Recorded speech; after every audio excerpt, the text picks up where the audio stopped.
Good afternoon. I want to tell you about one of my biggest fears, and that fear is growing old. Let me tell you where this fear came from. I qualified as a physiotherapist back in 2007 with the sole goal of my career on being a successful sports physiotherapist. But here I am in 2022, stood in front of you as an advanced clinical practitioner in frailty. Oh, how time changes things.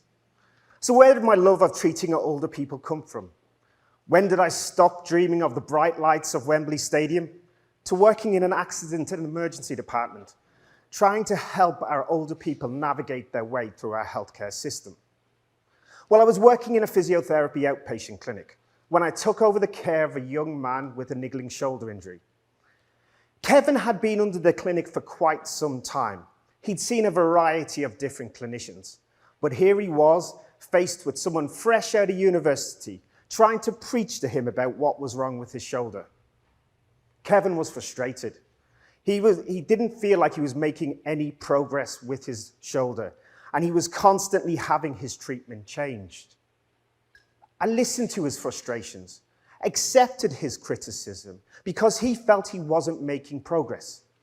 And I tried to change something. I spoke to Kevin about his shoulder. I explained the anatomy, the physiology. I told him how we could help with exercise. I felt like I really spoke to him. And you know what? It worked.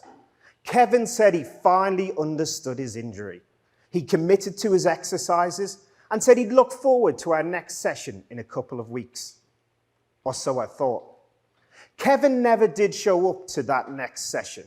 He rang 10 minutes before the appointment and told the receptionists he was unhappy with the service he was being provided and actually was frustrated at the progress he wasn't making.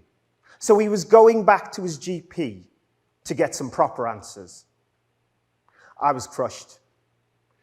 Fast forward a couple of months and I begun working on an elderly care ward, a different type of physiotherapy. It was there I met Olive. Olive had dementia and her communication skills were limited. She'd been admitted onto the ward a number of weeks previously due to a fall in her own home. Medically, she was fit to leave the hospital, but her mobility hadn't improved quite as much. She was needing the assistance of two to get from her bed to a chair. She was unable to stand unassisted. It was deemed that due to her dementia, that Olive didn't have any rehab potential. She wasn't going to get any better on her feet. Olive was not safe to go home. I sat in on the meeting with her family. They were crestfallen. The one thing they had promised Olive was that they would keep her at home, in her own home, for as long as physically possible. But the team had a decision to make, and they felt the safest place for Olive was in a nursing home. The next day, I walked onto the ward, and I was greeted by a panic-struck member of staff, clearly frazzled and looking for advice. Olive's trying to stand. We can't get her to sit down. I was skeptical. But sure enough, as I walked into the bay, there she was, stood from her chair, looking unsure and unsteady, but holding her own weight. "Sit down," were the cries from the people in the bay, terrified she might fall again. But I switched to autopilot, and I tried to help Olive walk.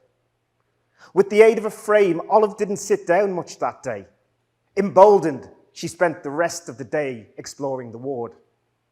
It made me think, we didn't get that quite right, did we? We made a decision for her and not with her. Had we been too hasty? How did we get it so wrong? Why did it take so long for Olive to start walking? It stirred something in me. How many other times have we made decisions like this? How many times might I have thought differently about someone's rehab potential? I wish there was an easy answer to that question. We all work at 100 miles an hour. We try our best, but sometimes we don't actually understand that patient in front of us, especially those older patients who have struggles to express themselves. It's a challenge. We are pushed to breaking point at times in the NHS. We are conditioned to try and do things quicker, make decisions quicker, purely because our resources are so stretched. Take, for example, the A&E department I work in, and one area in particular, ambulance triage. The team are assembled like Lewis Hamilton's pit crew, ready to complete a pit stop in a matter of seconds.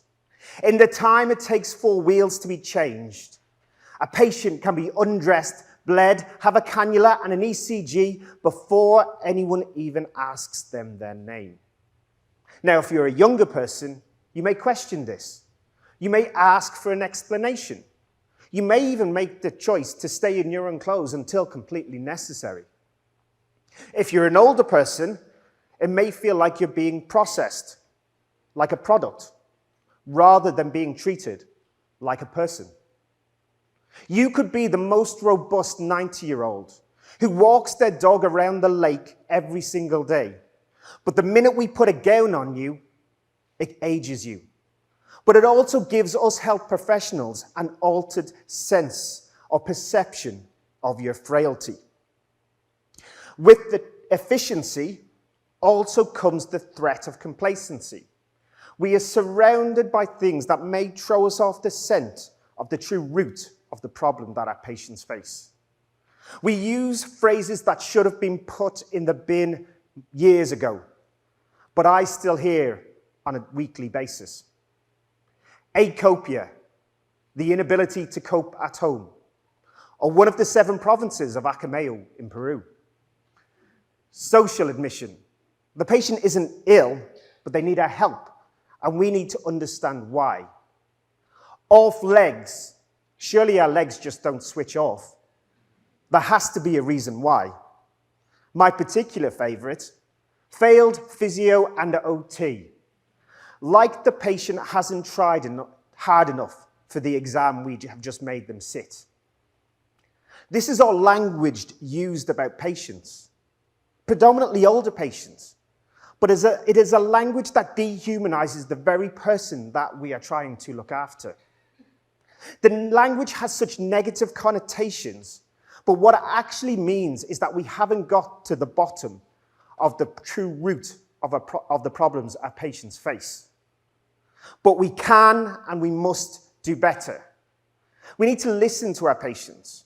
We need to try and understand them. Because if we understand our patients better, we will be able to make better decisions. And our patients will be able to have their preferential choices. Let me tell you about Mr. Jones. God help you if you use this first name. Mr. Jones had been on the ward for a number of months, his body ravaged by the aftermath of surgery and frailty. He was a belligerent, stubborn, and downright rude old man. Some of his behaviours belonged in the past. He was a throwback, we would say. Mr. Jones had made the choice to embrace frailty. He refused to eat, refused to drink, refused to exercise. He refused to try. Mr. Jones had given up on himself, and now the health professionals were beginning to as well. That was until he met someone just as stubborn, just as belligerent, and unfortunately sometimes just as rude. Mr. Jones's wife told me about the success he had. The businesses ran with an iron fist, never accepting second best, always getting the best deal. So I appealed to his business nature. I gave him a contract. We negotiated every single aspect, from his meals to exercises to sitting out. He always gave me a lower offer, and I always accepted. He thought he was getting one over on me, but I had got him doing something more than anyone had done before. Then there was the day I broke the contract. I made him walk 6 steps. He cried, he shouted, he swore at me, but he did it, and he never looked back.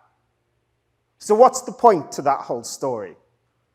Well, Mr. Jones was terrified. He was ashamed of how weak his body had become, and he didn't know if it had the strength to recover. He needed to feel in control because he was so ashamed to admit what he feared most. By giving him control, it enabled him to make the choice to engage in his rehabilitation. And by finding that insight into his character, it enabled me to make the right choice to continue working with him. Now, that's easier said than done in some cases. Sometimes our patients, or even our loved ones, or their loved ones, can struggle to tell us what they want or what they need. Language can be lost. Words difficult to come by. Frustrations can grow. Mr. Jones could express his wants and desires, but Brian couldn't. Brian was a young man with word-finding difficulties, growing increasingly frustrated on our ward because no one could find his white water. He was banging his table, shouting, getting more and more frustrated that we couldn't bring him what he wanted. Frustration was turning into anger. Collectively, we stood scratching our heads, not knowing where to go from here, until coolly and calmly, like a bomb disposal expert, the ward housekeeper brushed by us, delivering an ice-cold glass of milk to Brian's table. He smiled, thanked her, and was completely calm again. White water was milk. We just hadn't listened closely enough. Sometimes communication can be really difficult, but if we do not take that extra time and effort, we might miss something really straightforward. We are getting so much better at keeping people living longer that we really do need to learn how to treat older people better. Unless you work solely in pediatrics or obstetrics, you're sure to see your fair share of older people. There's too much geriatric medicine just for the geriatricians alone to do. We all need to have some sort of capability of managing somebody with frailty. So how do we improve? Well, I think we need to shift the focus. We focus so much on what is the matter with you. We search for a problem, a diagnosis, an answer. We search high and low for a quick fix. But remember Kevin with the shoulder? I told him all about his anatomy, his pathology, how we could help his exercises. But is that really what he wanted? Maybe we need to ask the question, what matters to you? Maybe we need to ask about someone's life and not just their symptoms. We need to treat patients as individuals, as people, each with their own personalities, opinions, views, and priorities. We need to switch from what is the matter with you to what matters to you. Then, and only then, will I not be afraid to grow old. Thank you.